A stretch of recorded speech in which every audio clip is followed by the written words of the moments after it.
Mr. Satyandi Supat, next speak you, please.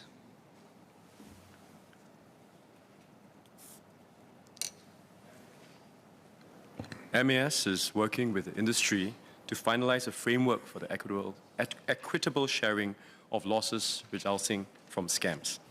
The Payments Council has proposed a draft set of responsibilities relevant to financial institutions and consumers.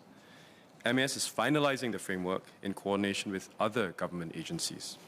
It's taking us longer than expected to design a fair and effective framework that ensures shared responsibility across the ecosystem, as well as incentives for each party to be vigilant against scams. MAS aims to seek public comments on the framework as soon as possible.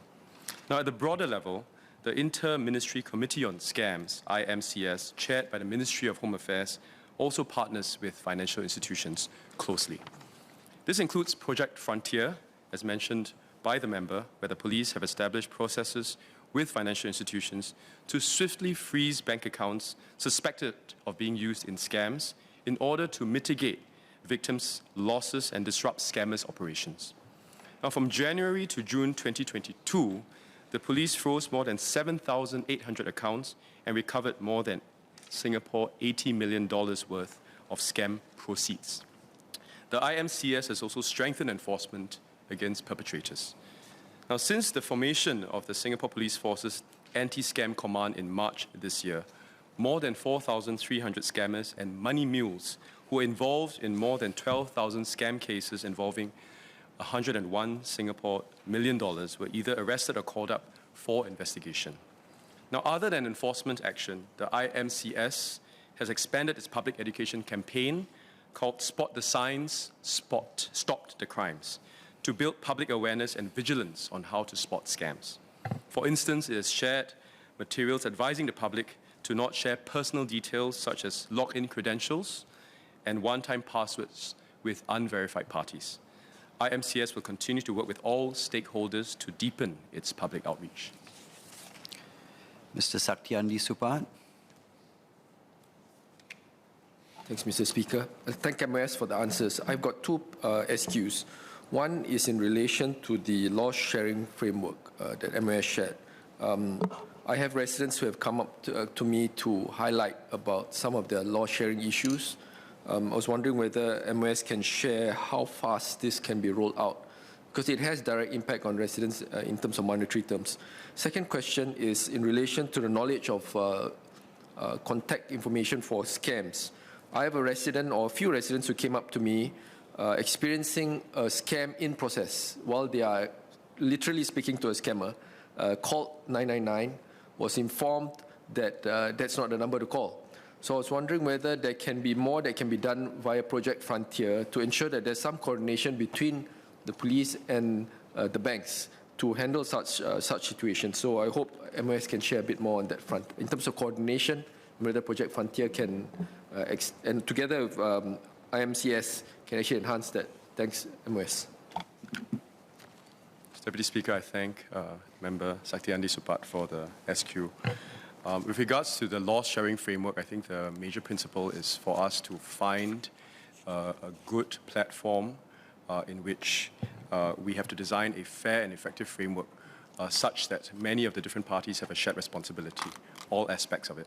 Now, it's taking us longer than expected because I think to put in all of the key aspects in place require us to make sure where the shared responsibility lies equitably across all of the different stakeholders.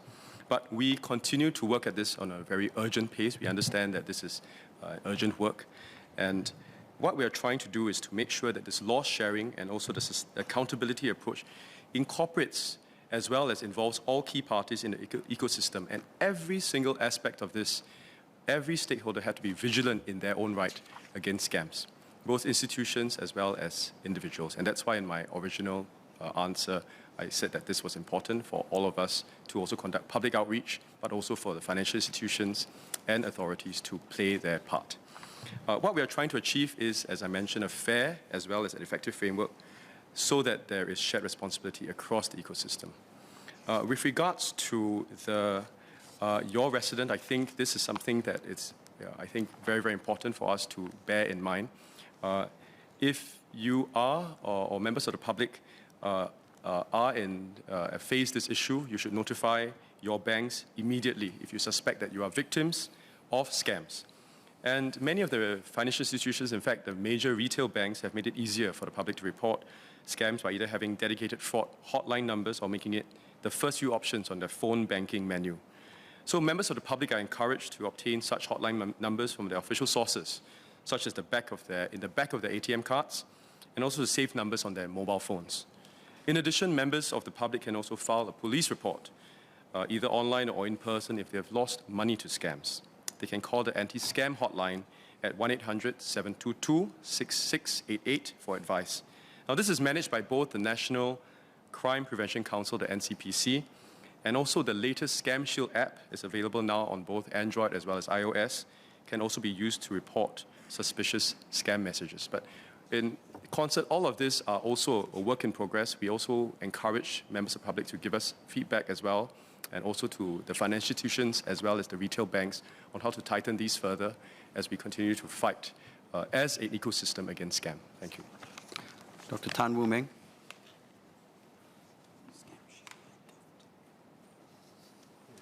I thank MOS for its answer. I've raised PQs on this topic before. I've got two supplementary questions. Firstly, does MAS track the response time from notification to a government agency or the bank till the time the illegal transfer is interrupted in cases where residents discover an illegal transfer in progress? And secondly, for this equitable risk-sharing framework, will the agencies continue to consider the point I raised previously, the idea that there can be a continuum between an unforced error and a forced error, depending on the sophistication of the scammer? Thank you. I thank Dr. Tan for his SQ. Maybe I'll share about the second question with regards to the equitable risk-sharing framework on the continuum between the error as well as the unforced error. These are issues or steps that we are taking proactively within consultation. MAS, with regards to the other agencies, are looking into this equitable sharing framework and will take into account both this broad continuum, because the instance where a scam is being perpetrated as well as the discovery, I think these are all quite critical in terms of finding the perpetrator, in terms of making sure that there is recovery as well. So we will factor those into our discussions. On the first question, at this point of time, we don't track those data, but we will take into account the members' feedback. Thank you. I'll allow one last supplementary question because we need to move on to dengue. Ms. Denise Phua.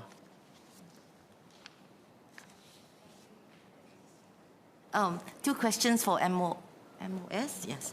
And number one is, does MAS require the banks or the financial institutions to notify their customers?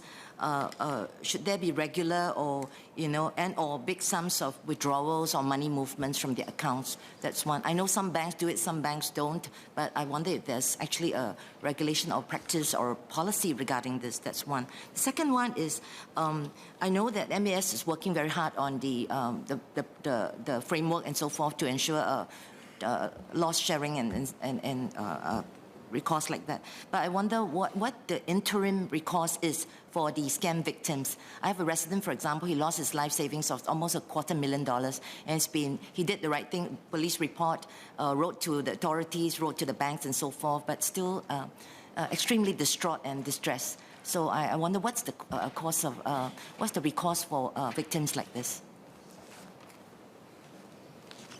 Thank the member for her question. I think many of our residents have also shared with regards to the scams, and I think one of the issues with regards to banks as well as the scams is on individuals' responsibility as well. But we also make sure that we have constant updates with the police, and we'll also inform customers on how to report to the police. Now, I know that this issue with regards to scams is a rather new one in terms of because of online as well as technology. But what we're trying to do then with both the loss sharing framework as well as the public outreach to individuals, and also to encourage the banks to have good processes in place will be very important for us to manage this issue in a fair and equitable way. But that withstanding, we want to encourage all of our members of the public to, number one, be extremely vigilant. If you see any of these funds transferring outside, that is unusual transactions, please inform your banks immediately. We, on the MAS front, are coordinating very closely with police as well as financial institutions to tighten these processes, and this consultation will come in due time so that we can tighten these processes and combat scams together. Thank you.